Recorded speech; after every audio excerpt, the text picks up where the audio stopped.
qilindimi? Bugun bir sinov o'tkazmoqchimiz. Quyosh panellarini o'rnatishga qiziqqan mijozlarimiz bizdan quyosh panellarining sathini zarbalarga chidamlilik xususiyatini so'rashadi. Sinayotgan quyosh panelimizni markasini va nomini aytmaymiz. Keling sinab ko'ramiz.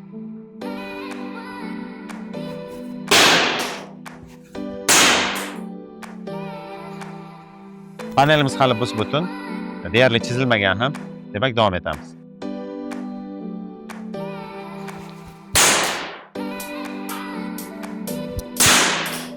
Makadamiya yong'og'i qobig'ida yoriq hosil bo'ldi, ko'rib turganingizdek. Panel esa chizilmadi ham.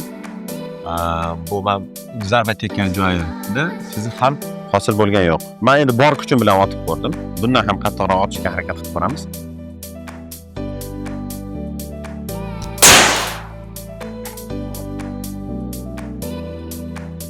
Endi 15 metr balandlikdan tashlab ko'ramiz.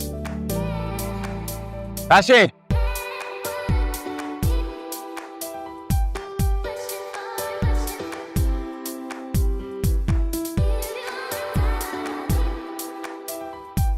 Tosh sindirdi mana.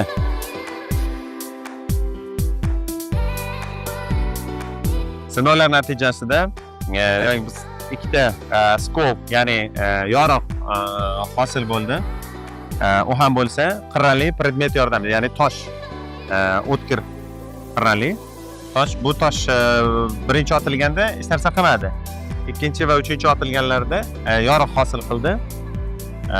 20 tacha yong'oq otib ko'rdik, 10 tacha muz otib ko'rdik. Har xil kuchda, har xil tezlikda va har xil balandlikdan, eng baland 15 metrdan kuch bilan otib ko'rdik. Bularga dosh berdi. Bizni kuzatishda davom eting. Bizda hali yana qiziqarli sinovlar va tajribalar o'tkaziladi.